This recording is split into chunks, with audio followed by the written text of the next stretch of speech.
What's going on, everybody? This is Pastor Shay, aka Chaplain G, coming back at y'all with another word of encouragement for today. So check this out. Yesterday, I was having this conversation with somebody, and they're going through, a tough time in life, and so we were chopping it up a little bit. And they said, as they going through this rough time, they had someone in their life that they could go to who actually just gave them raw truth. And the person that they went to was able to tell them, nah, this is how you were in the wrong. And if you would have done this, and this better, then the situation you're in might not be as bad as it is right now. And the person was saying how that was the most important thing they could have heard that day. And it was the most impactful because the person was no holds barred. They didn't just blow smoke up their backside. They actually gave them the raw truth. It might have hurt, but that truth is actually the thing that kind of gave them some freedom. And the Bible talks about that a little bit, right? So I am going to talk to y'all a little bit about this verse in Proverbs. So Proverbs is this collection of wise sayings that King Solomon, we think, put together. And as he's going through and he's writing this stuff down about how life works best. Some of the stuff is like way over the top. Like if you do good in life, then good things come back to you. We know in life that's not always how it works, but we also know the opposite is true. Like if you start doing a bunch of bad things, bad stuff is going to happen. And so the author of some of these wise sayings is just saying, look, like I know it's not always going to work out that way, but it's better to strive for the good things in life than it is to just kind of undersell yourself.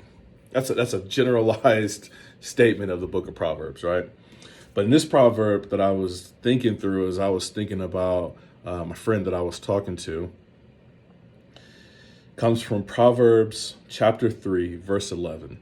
And so in this proverb, it's actually a father trying to give advice to his son. And so he says, "My son, do not despise the Lord's discipline or be weary of his reproof." Reproof is like giving someone the what for. It's kind of like telling them where they are. It's kind of like expressing disapproval or a reprimand or something like that, right? "For the Lord reproves him who he loves, as a father the son in whom he delights." So essentially this verse is saying, don't reject when people come at you with some truth. The truth might hurt, but they're doing it because they love you. The most unloving thing you can do for another human being is not tell them when they're wrong.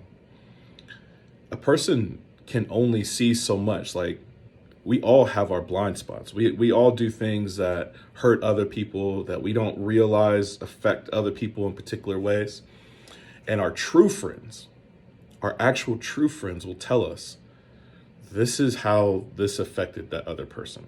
Or this is what you could have done better in that situation. Or, and you just blew it.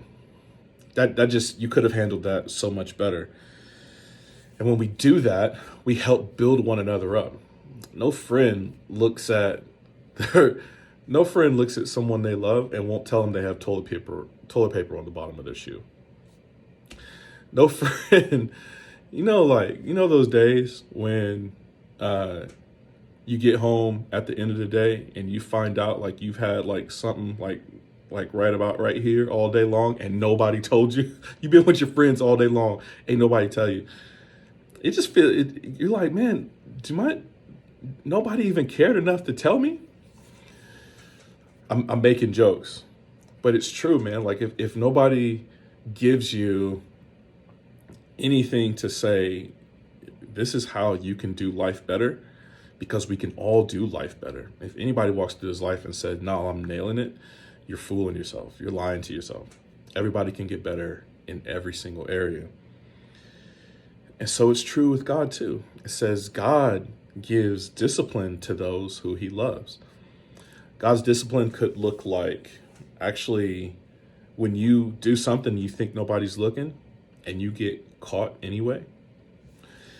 Or it could look like those feelings on the inside when you think you've gotten away with something and you're like, oh man, I shouldn't have done that. That's the Lord giving you that discipline. That's the Lord reproofing you. And this wise saying says, don't reject that. Don't run away from that. That's God loving on you. That's God trying to make you better. Here's my word of encouragement. Be that for somebody else. Be that voice that helps make people better. As the Lord is doing it for you, help do it for other people. If you're scared, think about how much you love them and try to help them better, help them get better. That's a tough one. I know there's potential for people to be like, well, you don't love me, all that kind of stuff. Keep at it and be the person that could receive reproof. That's the other side of that, right? Be the person that can be there for somebody else. And when somebody gives it to you, receive it, because it's actually a testament of how much they love you. That's my word of encouragement for you for today. Hope y'all doing good. As always, if y'all want to chop it up about any of this stuff, let me know. Please like, share, comment, subscribe, all that jazz so we can keep this thing going. But man, until next time, love y'all. Grace and peace.